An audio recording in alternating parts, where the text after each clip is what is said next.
Hello students, मैं स्वराज आपकी English mentor. आज हम करेंगे 10th क्लास की third poem a tiger in the zoo. This poem is written by Leslie Norris. In this poem he throws light on the miserable plight of caged animals. इस कविता में कवि पिंजरे में बंद जंगली जानवरों की दयनीय हालत पर रोशनी डालते हैं। इस पोएम के द्वारा और टाइगर के पिंजरे में बंद तस्वीर के द्वारा कवि हमें यह संदेश देना चाहते हैं कि जंगली जानवरों का असली घर जंगल होता है। वे सिर्फ जंगल में ही खुश रहते हैं। अगर हम उन्हें अपने मनोरंजन के लिए चिड़ियाघर में बंद कर देते हैं तो वे वहां पर कभी खुश नहीं रहते हैं। उनका जीवन हमेशा दयनीय बना रहता है। इस प्रकार इस कविता के माध्यम से कवि कैप्टिविटी और फ्रीडम, गुलामी और आज़ादी के बीच के अंतर को हाईलाइट करने की कोशिश करता है। कविता शुरू करने से पहले आइए हम पहले कुछ कवि के बारे में भी जान लेते हैं। George Leslie Norris, he was born in 1921 and died in 2006। उनका जन्म 1921 में हुआ और मृत्यु 2006 में। He was a prize winning Welsh poet. वो वेल्श के prize winning poet and short story writer थे, लघु कथा लेखक थे। He is considered as one of the most important Welsh writers of the post-war period, and his literary works have won many prizes. Way Welsh के post वार period के महत्वपूर्ण लेखकों में से एक हैं और उनके साहित्यिक कार्यों ने बहुत सारे इनाम भी जीते हैं। His famous works are Finding Gold, The Loud Winder, Phoenix Living Poet Series, Ransoms, etc. In this poem, he throws light on the miserable plight of the animals kept in cages. इस कविता में कवि पिंजरे में बंद जानवरों की दयनीय हालत पर रोशनी डालते हैं। तो आइए शुरू करते हैं poem a tiger in the जू। Here we have first 4 lines of the poem, and they are as: He stalks in his vivid strips the few steps of his cage, on pads of velvet quiet in his quiet rage. यहाँ पर कवि हमें बताता है कि tiger जो पिंजरे में बंद है वो क्या कर रहा है। ही स्टाक्स होता है मूव करना, एक घमंड के साथ, एक गर्व के साथ मूवमेंट करना। विविड होता है ब्राइट, चमकीली। स्ट्रिप्स होता है धारियाँ। द फ्यू स्टेप्स कुछ कदम, ऑफ हिज केज होता है पिंजरा। कवि कहता है कि टाइगर अपने ही सेल के अंदर, अपने ही कोठरी के अंदर, क्योंकि कोठरी के अंदर जगह सीमित होती है, कवि कहता है कि टाइगर अपने ही कोठरी के कुछ कदम चलता है और चलते हुए साफ नज़र आ रहा है कि उसमें गर्व है। वो पूरे गर्व के साथ उस कोठरी के चक्कर काट रहा है।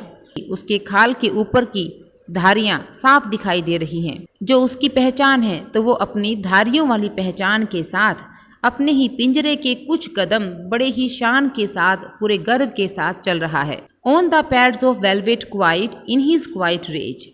अब यहाँ पर पैड्स होता है the flashy under part of an animal's foot, एक एनिमल के पंजों के नीचे वाला मखमली हिस्सा, सॉफ्ट। कवि कहता है कि अपने पंजों के बल, जो कि नीचे से सॉफ्ट है, उन पंजों के बल वो अपने ही पिंजरे के चक्कर काटता है। इन हिज क्वाइट रेज, अपने गुस्से को दबाए हुए। रेज होता है एंगर, गुस्सा। क्वाइट होता है शांत, साइलेंट।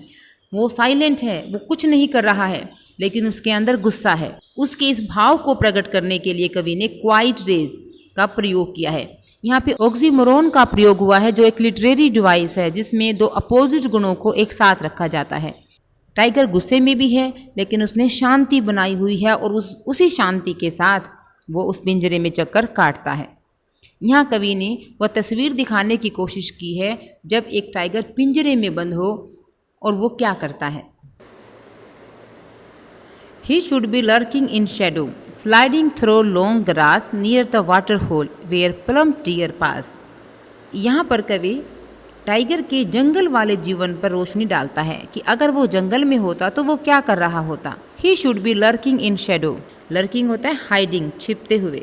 उसे तो किसी छायादार स्थान पर हाइडिंग में होना चाहिए था।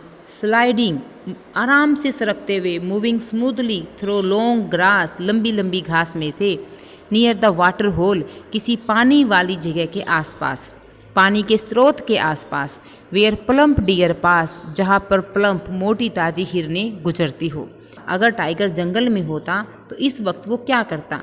किसी पानी वाले स्थान पर वो छिप कर बैठा होता, किसी भी अपने शिकार के इंतजार में, क्योंकि पानी वाले स्थान पर अक्सर हिरने व अन्य जंगली जानवर पानी पीने आते हैं, तो वो वहाँ पर अपने शिकार का इंतजार कर रहा होता, किसी मोटी ताजी हिरन के इंतजार में बैठा होता।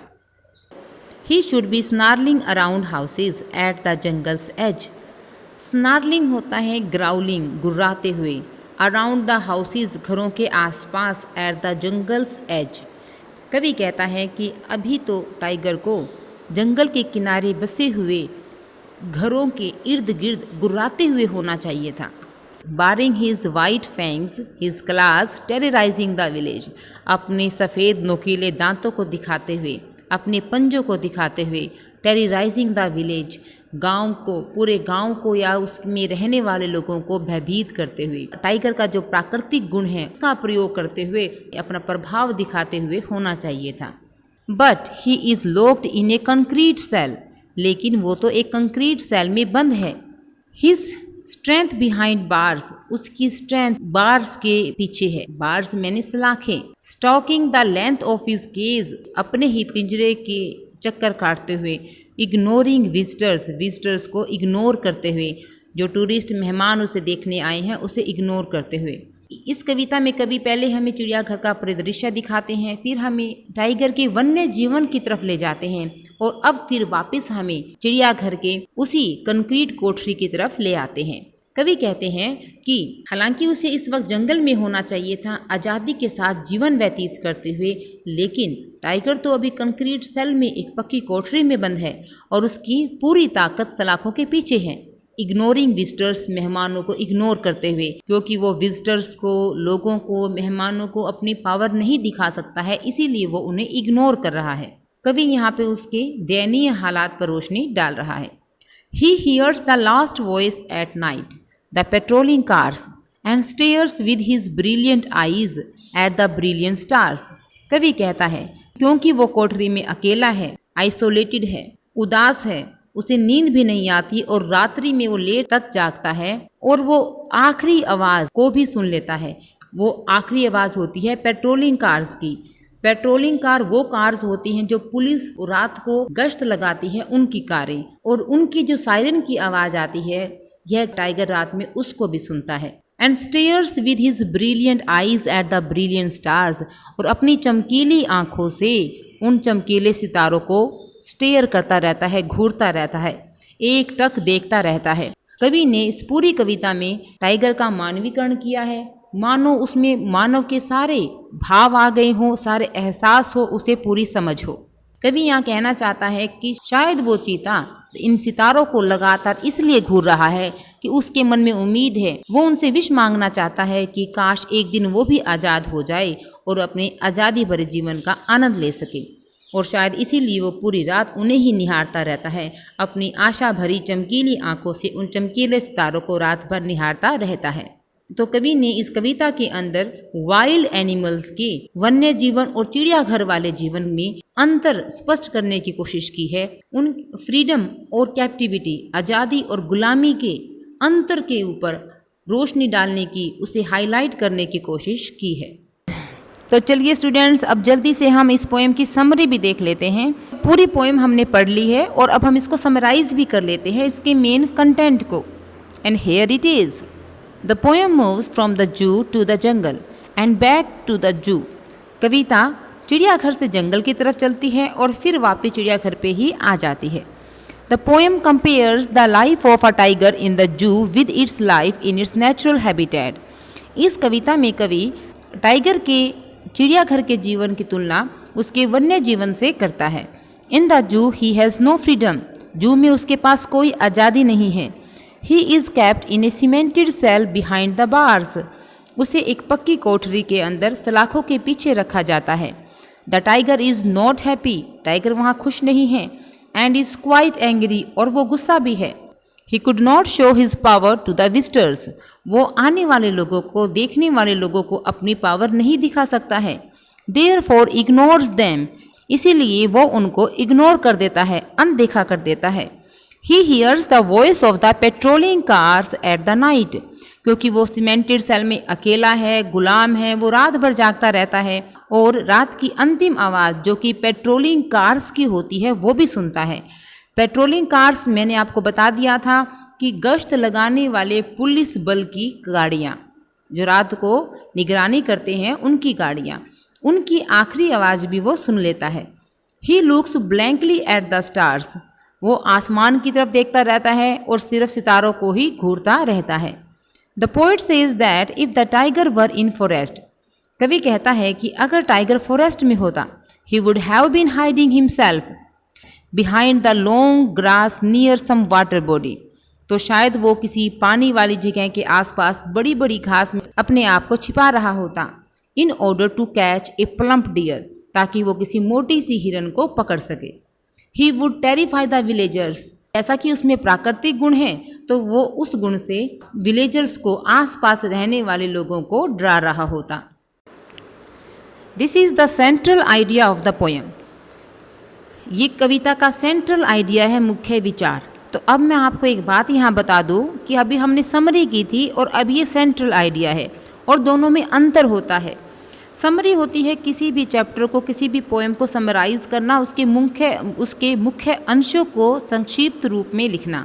लेकिन सेंट्रल आइडिया होता है कविता या चैप्टर के मुख्य विचार को लिखना, राइटर का उस चैप्टर के पीछे मुख्य विचार क्या है, वो क्या कहना चाहता है।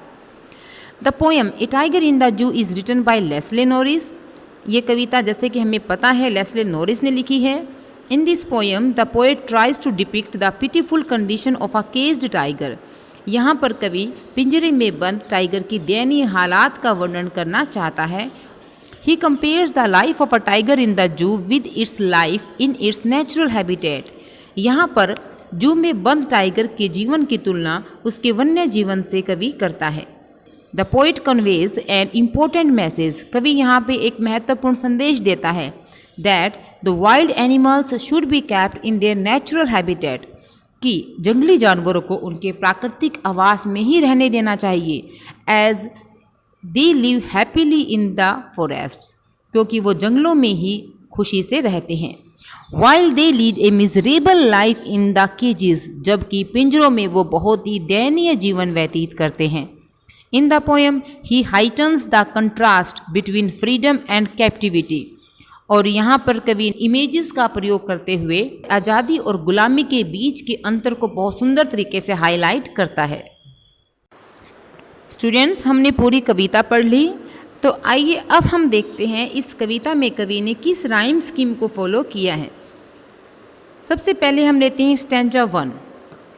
ही stalks in his vivid stripes the few steps of his cage on pads of velvet quiet in his quiet raise.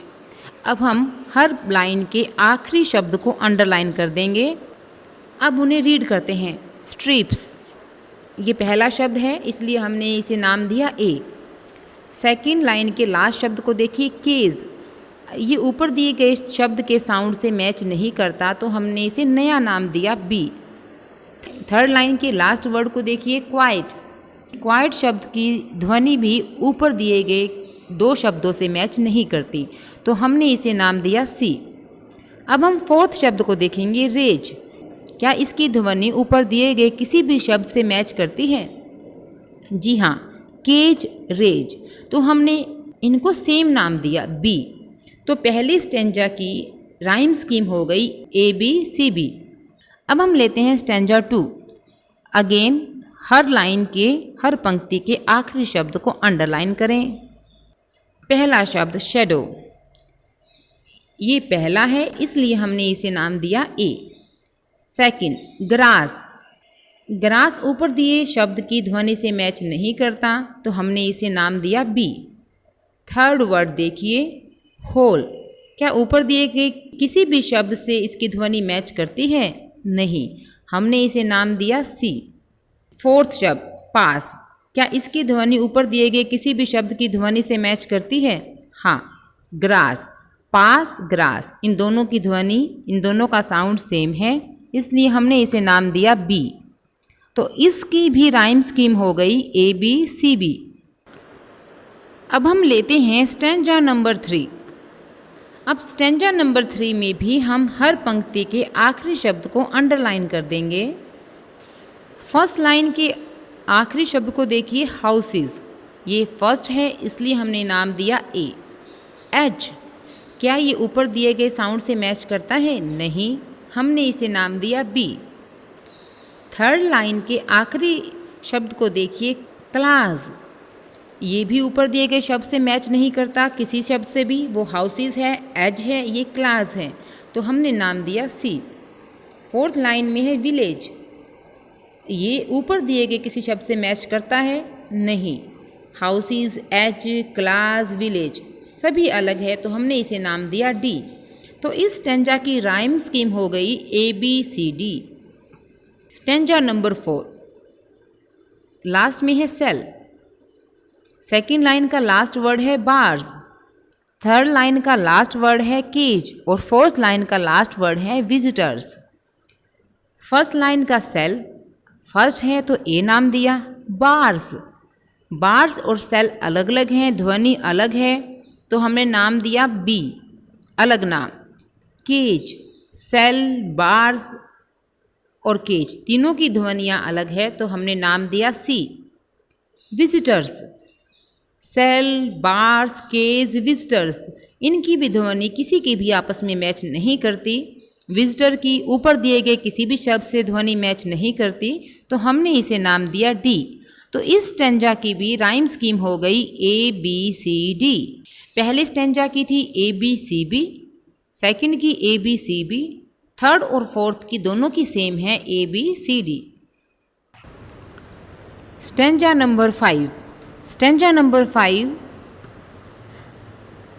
He hears the last voice at night. Night को अंडरलाइन किया। द पेट्रोलिंग कार्स, कार्स को underline किया। And stairs with his brilliant eyes, eyes को underline किया। Eight the brilliant stars, stars को underline किया। Night, cars, eyes, stars. Night पहला शब्द है तो हमने A दिया नाम। कार्स नाइट से अलग है, इन दोनों की ध्वनि मैच नहीं करती, हमने नाम दिया B। C, आइज, आइज भी ऊपर दिए गए दोनों शब्दों की ध्वनि से मैच नहीं करता। नाइट, कार्स, आइज, क्योंकि इन दोनों से अलग है कार्स और नाइट, तो हमने इसे नाम दिया C। Eight the brilliant stars, fourth शब्द है स्टार्स, क्या इसकी ध्वनि ऊपर दिए गए किसी भी शब्द की ध्वनि से मैच करती है? किसी से राइम करती है, मेल खाती है? हाँ, कार्स, स्टार्स, तो हमने इसे नाम दिया B। तो इस स्टैंजा की भी राइम स्कीम हो गई ABCB। इस कविता में 5 स्टैंजाज हैं। पहले 2 स्टैंजाज की राइम स्कीम है ABCB। नेक्स्ट 2 स्टैंजाज की राइम स्कीम है थर्ड और फोर्थ की ABCD, और फिफ्थ स्टैंजा की भी राइम स्कीम है ABCB। आइए अब हम देखते हैं कि इस कविता में कवि ने किस किस पोएटिक डिवाइस का प्रयोग कविता की भाषा को सुंदर बनाने के लिए किया है, प्रभावशाली बनाने के लिए किया है। यहाँ पर हम कुछ इम्पोर्टेंट पोएटिक डिवाइसेस को करेंगे। Number 1, repetition. रेपिटेशन होता है दोहराना, किसी बात को दोहराना, किसी शब्द को दोहराना। Repetition of words, phrases in the same line, एक ही लाइन के अंदर किसी वर्ड को या किसी फ्रेज को यानी कि शब्द युग्म को दोहराना। वेलवेट, क्वाइट, क्वाइट रेज, इसके अंदर वेलवेट के साथ क्वाइट का प्रयोग हुआ है और क्वाइट रेज, यहाँ पे फिर से क्वाइट का प्रयोग हुआ है। ब्रिलियंट आइज, ब्रिलियंट स्टार्स, यहाँ पे ब्रिलियंट को रिपीट किया गया है ताकि पंक्ति का तालमेल सुंदर बने और वो प्रभावशाली हो, इफेक्टिव हो। अगला डिवाइस है एलिट्रेशन। एलिट्रेशन होता है एक ही लाइन में आने वाले 2 या 2 से अधिक शब्दों के पहले बिगिनिंग कॉन्सोनेंट साउंड को रिपीट करना, शुरुआती व्यंजन ध्वनि को रिपीट करना। जैसे ही स्टाक्स इन विविड स्ट्रिप्स, इसमें देखिए स्टाक्स, फिर देखिए स्ट्रिप्स, इसमें एस साउंड को रिपीट किया गया है। But he is locked in a concrete cell, यहाँ पे लॉक्ड में भी कै साउंड है जो हालांकि बीच में आया है, लेकिन कंक्रीट सेल यहाँ पे सी साउंड को रिपीट किया गया है। तीसरा इंपॉर्टेंट डिवाइस है पर्सोनिफिकेशन। इस कविता में, पूरी कविता में कवि ने पर्सोनिफिकेशन का प्रयोग किया है। कविता में कवि ने टाइगर का मानवीकरण कर दिया है। टाइगर को ही कह के संबोधित किया है, ही जो हम मनुष्यों के लिए प्रयोग करते हैं। तो टाइगर का मानवीकरण किया गया है और ऐसा लगता है कि उस मानव के तरह ही उसमें इमोशन हो और मानवों की तरह ही उसे भी सब कुछ समझ में आता हो। तो पर्सोनिफिकेशन का कविता में बहुत ही सुंदर प्रयोग किया गया है। नेक्स्ट इंपॉर्टेंट डिवाइस है राइमिंग स्कीम। कविता में राइमिंग स्कीम को भी फॉलो किया गया है। राइमिंग स्कीम अभी हमने स्टैंजा वाइज कर ली थी, तो उसमें नोटिस करने वाली बात ये थी कि फर्स्ट, सेकंड और फिफ्थ स्टैंजा में राइमिंग स्कीम है A B C B, and for third and fourth stanza में राइमिंग स्कीम है A B C D. Next important device है ऑक्सीमोरोन। ऑक्सीमोरोन वो डिवाइस होता है जिसमें दो विपरीत गुणों को एक साथ रखा जाता है, विपरीत एट्रीब्यूट्स को एक साथ रखा जाए। जैसे स्टैंजा 1 में है क्वाइट रेज, ये मैंने आपको स्टैंजा 1 में भी नोटिस करवाया था। क्वाइट होता है शांत और रेज होता है गुस्सा। अब गुस्सा शांत कब होता है? नहीं ना। लेकिन यहाँ पर कवि ने उन दोनों का बहुत ही सुंदर प्रयोग किया है कि टाइगर अपने ही पिंजरे में अपने गुस्से को दबाए हुए शांति दिखाते हुए घूम रहा है। गुस्सा है पर शांति बनाए हुए है, क्वाइट रेज, शांत गुस्सा। तो कविता में कवि ने इन सभी इंपॉर्टेंट डिवाइसेस को बहुत ही सुंदर तरीके से प्रयोग किया है। Let's have a look at the important question answers of the poem. Question number 1, how does the poet contrast the tiger in the zoo with the tiger in the forest? And the answer is, the poet begins by saying that the tiger has only a few steps to walk around in his cage. कवि यहाँ पर शुरुआत इसी बात से करता है, ये कहते हुए कि टाइगर के पास उस पिंजरे में घूमने की जगह बहुत कम है, वो कुछ ही कदम चल पाता है। He contrasts this with the vast areas of land the tiger should be lurking in around the village. यहाँ पर कवि कंट्रास्ट दिखाना चाहता है उस वास्ट एरिया से जहाँ पर उसे होना चाहिए था, यानी जंगल के वास्ट एरिया से इस कोठरी के एरिया का कंट्रास्ट दिखाना चाहता है। The poet further says that the tiger should be sliding through the long grass in the wild. कवि ये भी कहना चाहता है कि टाइगर को इस वक्त जंगल में होना चाहिए, लंबी लंबी घास में से सरकते हुए, छिपते हुए। Question number 2, how does the tiger behave at night in the जू? चिड़ियाघर में टाइगर रात में कैसा बिहेव करता है, कैसा व्यवहार करता है? And the answer is, he feels himself alone, वह अपने आप को अकेला पाता है। He hears the voice of the patrolling cars at night, वह रात में घूमने वाली पेट्रोलिंग कार्स की आवाज़ को सुनता है। He looks blankly at the stars, वो खाली आंखों से तारों को घूरता रहता है। Question number 3, why does the tiger ignore the visitors in the zoo? Tiger zoo के विजिटर्स को इग्नोर क्यों करता है? And the answer is, the tiger is in rage and anger, tiger गुस्से में है बिकॉज क्योंकि its freedom has been curtailed, उसकी आज़ादी छीन ली गई है। He was force to live in a cage, उसे पिंजरे में रहने के लिए मजबूर किया गया है। विच वॉज वेरी स्मॉल, जो बहुत ही छोटा है। He could not show his power to the visitors, वो विजिटर्स को अपनी पावर नहीं दिखा सकता।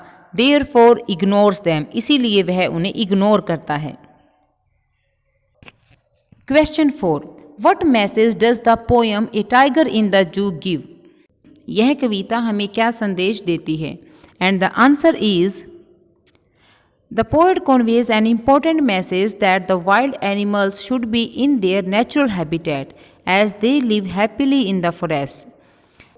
कवि यहाँ पर एक बहुत ही महत्वपूर्ण संदेश देता है कि जंगली जानवरों को उनके प्राकृतिक आवास में ही रहने देना चाहिए, क्योंकि वे जंगलों में ही खुश रहते हैं।